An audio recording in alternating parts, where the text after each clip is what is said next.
participação de Flávio desse livro, de onde surgiu a ideia de abordar esse tema e o que é o tema de hoje. Flávio, muito bom dia para você, seja bem-vindo, querido, bom dia. Bom dia, Ricardo, bom dia, André, bom dia, Bom Aline. dia. É um prazer estar aqui na Rádio 107 falando sobre esse tema tão pertinente, tão importante e que nos dias atuais tem ganhado uma grande abertura com o avanço aí da ciência, com o avanço das terapias.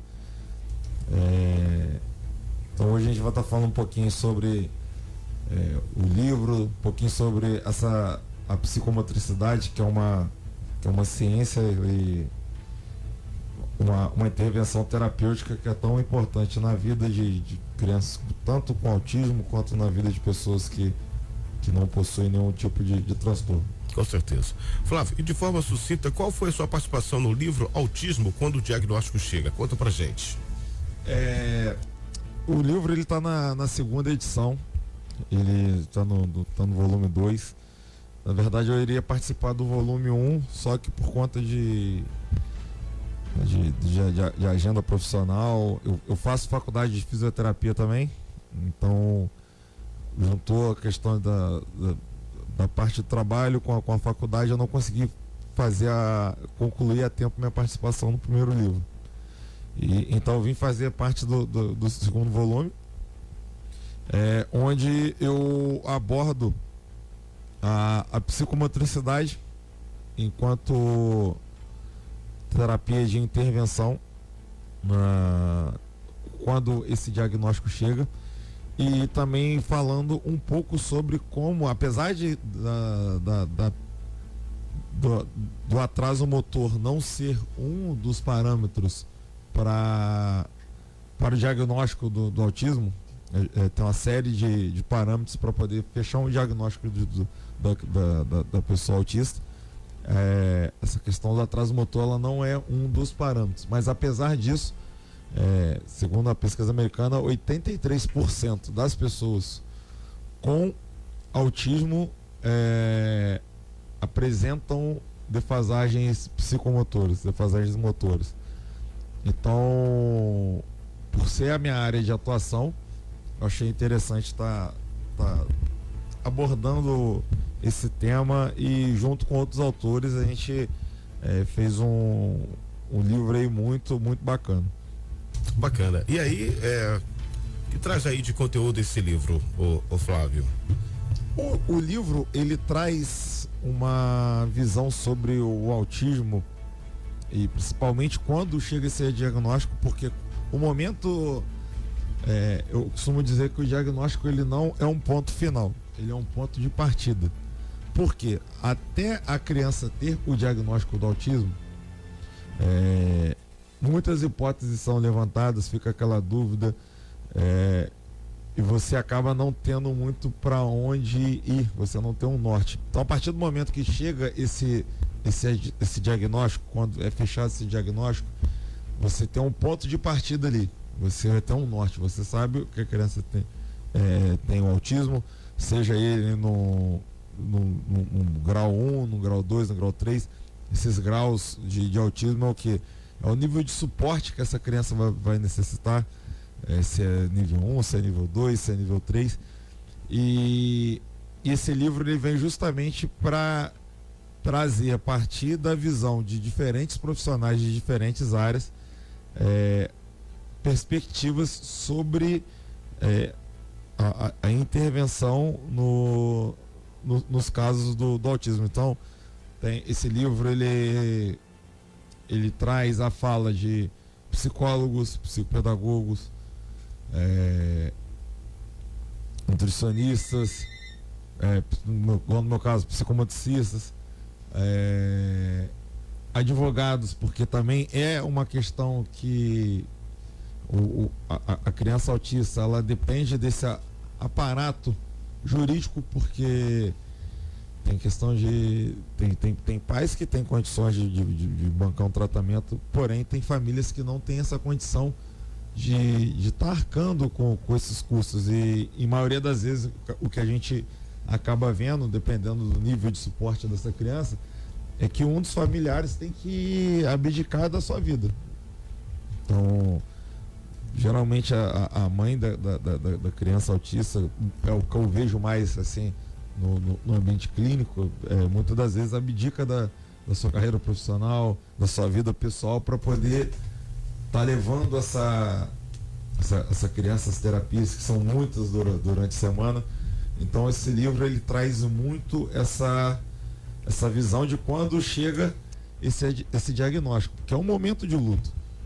Porque quando a gente não espera que o nosso filho, quando a gente tem um filho, a gente não espera que ele venha apresentar alguma questão que atrapalhe no desenvolvimento dela. Então, quando os pais se deparam com essa questão, com essa neurodivergência, com essa questão atípica, é um momento difícil. Então esse livro vem muito para poder estar auxiliando nesse processo de diagnóstico e pós-diagnóstico. Correto. Aline Carius. Bom dia, Flávio. E de onde surgiu a ideia, né, de abordar esse tema? Por que esse tema foi o escolhido? Como eu disse, é uma área que eu atuo já, a parte da psicomotricidade tem alguns anos. Durante muito tempo da minha vida eu trabalhei com futebol e por conta da minha filha, no caso minha filha ela não é autista, mas por conta da minha filha, ela foi para a creche muito pequena e eu vi a necessidade dela ter um bom desenvolvimento psicomotor. Eu já era um estudioso da área e sempre acreditei que a educação, que o movimento transforma. Então comecei a trabalhar com essa parte de psicomotricidade e educação física escolar na educação infantil e creche.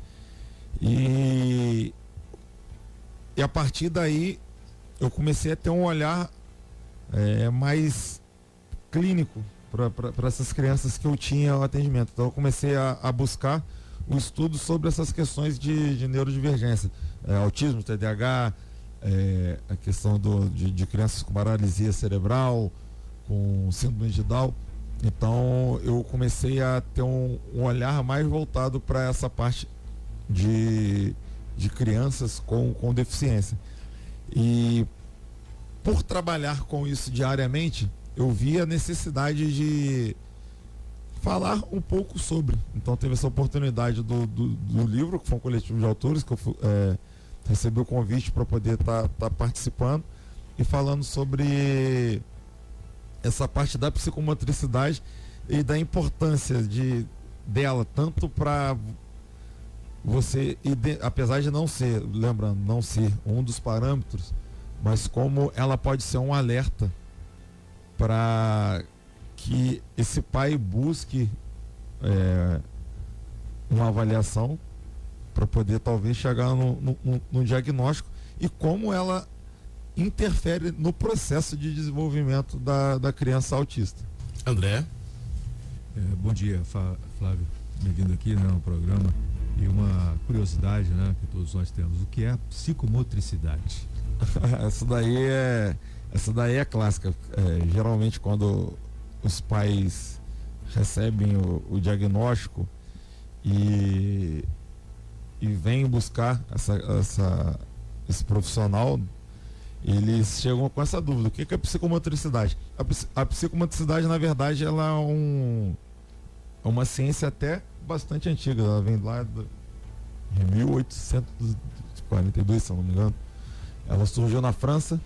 Então ela trabalha, a psicomotricidade nada mais é que uma ciência onde aborda o movimento e o homem enquanto motor, cognitivo e emocional. Então, durante as sessões de psicomotricidade, a gente aborda e trabalha o movimento, o cognitivo e o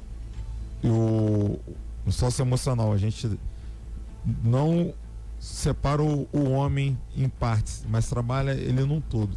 Então o desenvolvimento humano num todo, essa parte corporal, porque o ser humano ele se faz a partir do movimento, do pensamento e da emoção. Então, desde os primeiros momentos de vida intrauterina até a nossa morte, a nossa vida é movimento, pensamento e emoção. Então, é uma ciência que trabalha esses aspectos através de atividades desafiadoras, de brincadeiras, de movimento, podendo utilizar o esporte, podendo utilizar muito da parte cognitiva. Então ela é uma ciência que ela trabalha o ser humano no seu geral, no todo. E aí, Flávio, confirma pra gente, o atraso motor está presente em mais de 80% de pessoas diagnosticadas com autismo? Sim, é um dado levantado por uma pesquisa americana, onde mais de 80% das pessoas autistas, elas apresentam essa defasagem motora. E eu costumo dizer que a pessoa ela consegue dominar o mundo a partir do momento que ela domina o próprio corpo. Então, essa questão psicomotora é algo que ela interfere no dia a dia da pessoa, desde pequena até a mais tenra idade. Então, a pessoa, quando ela tem esses atrasos psicomotores, ela vai atrapalhar a questão de locomoção, alimentação, a parte da fala. As crianças, por exemplo, nível 2 de suporte, nível 3, que são as não verbais, elas têm a questão de dificuldade muito grande na fala, e a parte psicomotora, ela influencia também na questão da fala, porque são os músculos neurofaciais, às vezes a questão da respiração, que a criança às vezes não consegue falar, e você vai buscar lá no X da questão, você vai observando e vai analisando, e às vezes essa criança não fala, não é por conta de corda vocal, nada disso. Às vezes a criança ela não consegue soprar. Eu tenho um paciente que estava tendo dificuldade com questão de fala, e a gente foi observando, e durante uma atividade que eu fiz de intervenção, onde ela tinha que soprar uma bolinha para derrubar dentro de um pote, eu observei que essa criança ela não conseguia soprar. Ou seja, essa criança ela vai ter dificuldade de movimentação dos músculos da face. Então isso daí vai dificultar com que ela consiga falar. Então é uma coisa presente e que acaba atrapalhando a vida e o desenvolvimento dessa criança com autismo. E em contrapartida, quando é iniciado esse processo de intervenção, a gente nota uma melhora muito grande na qualidade de vida dessa criança. Primeiro porque ela passa a ter um maior controle do seu corpo. Então ela consegue se locomover melhor, consegue fazer coisas do dia a dia, como por exemplo, colocar uma blusa, calçar um sapato, se alimentar sozinha, porque ela vai conseguir tá segurando o seu talher, o seu utensílio para poder tomar a sua bebida. Então é uma intervenção que a gente vê muito positiva e que a gente vê um retorno muito grande nessas crianças, principalmente porque são atividades que são realizadas através do brincar.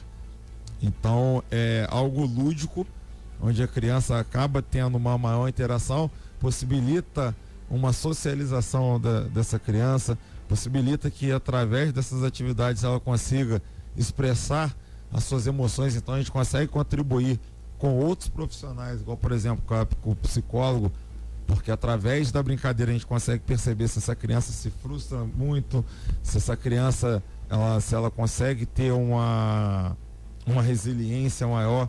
Então a gente consegue observar muita coisa através das sessões de psicomotricidade. Correto. Às 8h18, Aline Careus. Flávio, a psicomotricidade é só para pessoas com algum tipo de transtorno ou deficiência ou não? Então, é uma outra pergunta que a gente recebe bastante. A psicomotricidade, na verdade, ela é uma coisa que eu acho que é igual psicólogo. Eu costumo dizer, eu vou à terapia com psicólogo já tem mais de um ano. Então, assim, minha vida mudou completamente depois que eu passei a ter esse atendimento profissional. E a psicomotricidade é uma coisa que eu falo que toda criança deveria ter acesso. Toda criança. Por quê? Os aspectos neuropsicomotores, eles repercutem na parte acadêmica, na parte escolar, na parte funcional da pessoa, na parte profissional. Então a gente necessita de um bom desenvolvimento psicomotor para tudo na vida. Seja um jogador de futebol que às vezes às vezes a gente olha um jogo de futebol e fala, caramba, o cara perdeu um gol ali, tava na cara do gol. Então ele tem várias coisas que influenciam, tomada de decisão, raciocínio lógico, o equilíbrio do jogador para poder chutar a bola. E isso tudo é o que? Psicomotricidade. A gente vai para às vezes o pai se preocupa muito, meu filho tem que estudar numa boa escola para poder fazer um Enem, fazer um vestibular, passar para poder fazer medicina. De que adiantaria essa criança ter toda uma capacidade cognitiva para assimilar e decorar vários conceitos, se ela, por exemplo, vai fazer a medicina e se ela não tem um bom controle motor, uma boa praxia motora fina, como que ela vai fazer uma cirurgia, por exemplo?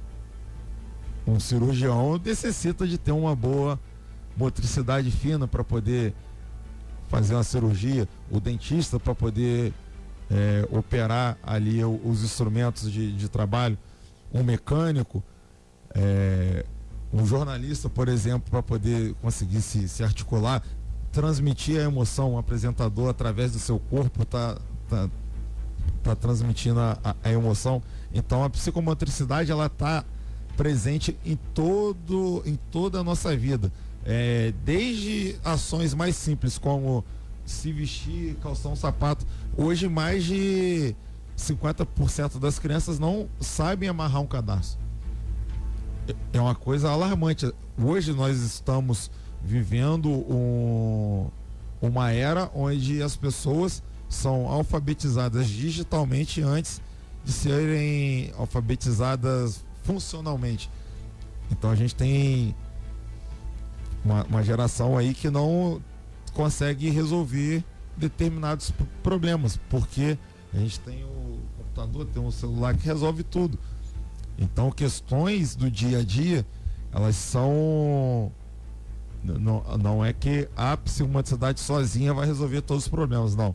Mas ela é um fator importantíssimo na vida das pessoas. Então isso daí repercute desde da primeira infância, que é onde ainda está aquela questão da neuroplasticidade se desenvolvendo, onde a criança está na formação de conexões neurais, que vão facilitar que ela se adapte e evolua mais, até mesmo com idosos.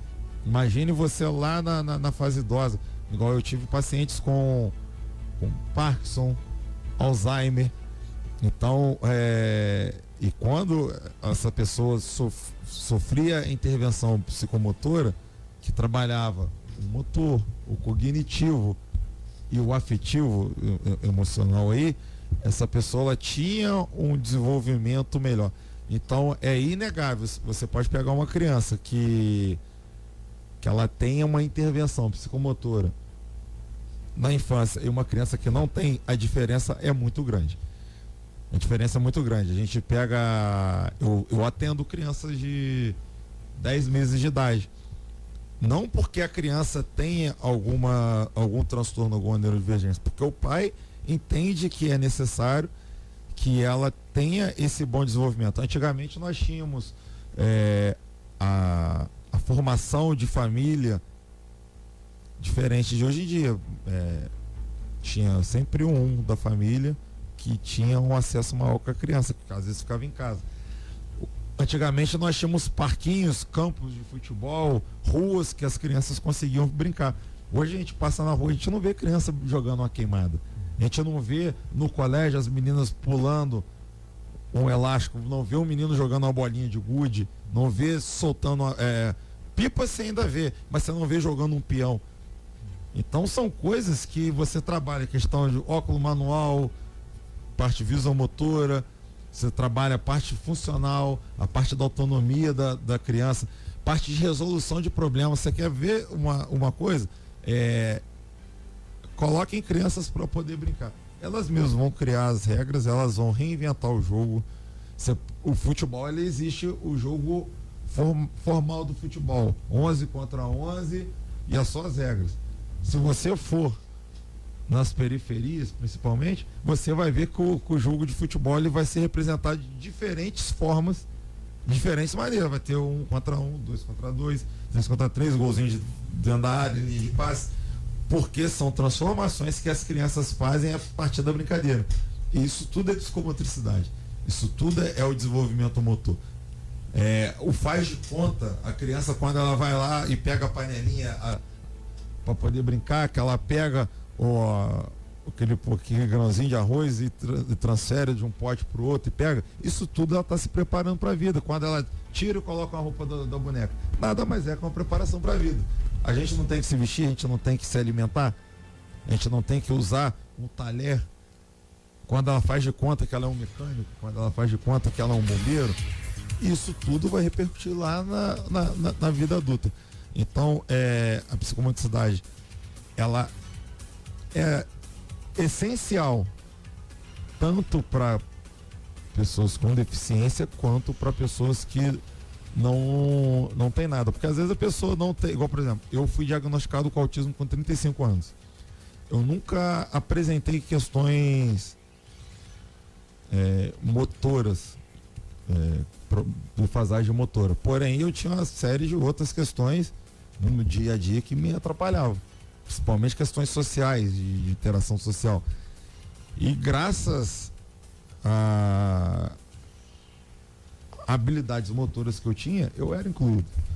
Então eu joguei futebol até meus 20 anos. Então, que bom, né? No colégio, a parte que eu era incluído, que eu tinha vamos dizer assim, uma aceitação pelo grupo, era porque eu era o goleiro do time do colégio. Então eu conseguia me sobressair ali. Então, assim, aquela criança que ela apresenta uma defasagem, ela, querendo ou não, ela vai ter uma certa exclusão. Verdade. Porque ela vai se sentir insegura para poder participar de determinadas atividades, e as crianças, por não terem um certo entendimento, elas tendem a deixar aquela criança de lado. Então, às vezes a gente escuta muito falar que o autista tem problema de interagir. Sim, tem. Mas muitas das vezes ele não interage mais por falta de compreensão do meio que ele está vivendo que por falta de vontade dele interagir. Verdade. Bom, Flávio, nossa entrevista está chegando ao fim. Conta pra gente, como é que faz pra gente adquirir o livro Autismo quando o diagnóstico chega? O livro, eu tô com a pré-venda do livro, então quem tiver interesse, é um livro, eu sou um dos autores, então assim, esse livro ele tem mais de 450 páginas, então ele tem mais de 10 autores, falando de variados assuntos relacionados ao autismo, e é esse momento do diagnóstico, dessa busca pelo diagnóstico, quando ele chega. Esse livro, quem tiver interesse pode estar entrando em contato comigo. Tem meu WhatsApp, que é 24 981 39 6958. Pode estar entrando em contato comigo através do meu Instagram, que é @prof Flávio Roberto, que pode estar adquirindo ele através da pré-venda. Eu acredito que eu devo estar recebendo daqui 10 dias esse livro. E em outubro ele vai ter um lançamento. Eu vou fazer o lançamento do livro aqui em Três Rios. Então tem uma das autoras do livro lá de Juiz de Fora vai estar presente também, para a gente poder fazer esse lançamento do livro. É um livro importante, de uma leitura fácil, tanto para os pais de crianças autistas, mas principalmente para quem não tem essa vivência com crianças autistas, com adultos autistas, porque é muito importante que as pessoas cada vez mais tenham o acesso e tenham conhecimento sobre esse universo, sobre esse transtorno do espectro autista que a gente está vendo que cada vez mais, não é que hoje tem mais autistas, hoje a ciência evoluiu a um ponto onde a gente consegue identificar e diagnosticar cada vez mais cedo, iniciar cada vez mais cedo esse processo de intervenção e tardiamente também. Com certeza. Porque assim, quando o adulto autista recebe o diagnóstico, é algo libertador, porque ele consegue tirar uma série um peso de uma série de coisas que teve no seu passado e ver um futuro melhor. E a criança, quando ela tem um diagnóstico, ela tem esse ponto de partida. Com certeza. Flávio, olha, a gente quer desejar sucesso aí com o seu livro. A gente espera que, a gente tem certeza que esse livro vai fazer a diferença na vida de muitas pessoas. E muito obrigado pela sua presença. Qual que é o seu recado final? Recado final primeiro, psicomotricidade é para todos. Eu acho que papai, mamãe que tenha vontade de ver seu filho bem desenvolvido, façam a intervenção psicomotora, porque nem só de conteúdos de matérias, português, matemática, a criança vai viver. Acho que é importantíssimo que essa criança tenha o bom desenvolvimento do amplo, do motor, do cognitivo e do emocional. Agradecer aos pais dos meus de pacientes que eu tenho, aos proprietários de clínicas que eu atendo, pela confiança no trabalho que a gente vem desenvolvendo aí ao longo dos anos, que vem sendo bastante reconhecido. Falar para as pessoas aí que o livro é um livro acessível e de fácil leitura para todos. Agradecer a 107 por estar dando esse espaço, como sempre. É a segunda vez que eu venho aqui falar sobre o tema, e é um tema muito importante. Às vezes as pessoas passam batido sobre isso, por não terem o conhecimento, por Verdade. não terem acesso. E eu queria mandar um feliz aniversário para minha filha adiantado, que quarta-feira, a Milena, que ela é um motivo de eu ter largado o futebol e ter ido trabalhar com crianças. Ela completa 10 anos, então a minha companheira botafoguense, parabéns. Quarta-feira vai fazer 10 anos. Milena é o nome dela, né? Milena, tá parabéns, viu? Aí com o Botafogo. Vai fazer 10 anos, essa daí é a minha grande parceira de vida. Então vou aproveitar esse momento aí para registrar esse parabéns aí antecipado para ela. Com certeza. E aproveitando aqui, só fazer uma perguntinha pro Flávio aqui, fora da pauta. Como é que um botafoguense recebe a informação de que o Flamengo demitiu o Tite? Ficou tristeza. Na verdade, na quarta-feira assisti o jogo Botafogo com muita apreensão. Assim, na quinta-feira eu torci muito pro Flamengo ser eliminado, porque igual eu trabalhei com futebol durante muitos anos, então eu tenho uma certa experiência com a área. Então, quando se passa um time carioca regional, um clássico é muito mais difícil do que você enfrentar um outro adversário. Verdade. E o Flamengo veio na fase que, assim, se o Tite continuasse, mais por questão de ambiente emocional ali, eu acho que seria mais favorável para os adversários. Então, com a queda do Tite, pode ser que dê um ânimo maior pro Flamengo, então assim, fica um pouquinho triste. E agora vamos acompanhar. Flávio, obrigado pela sua participação. Até a próxima, se Deus quiser. Vamos fazer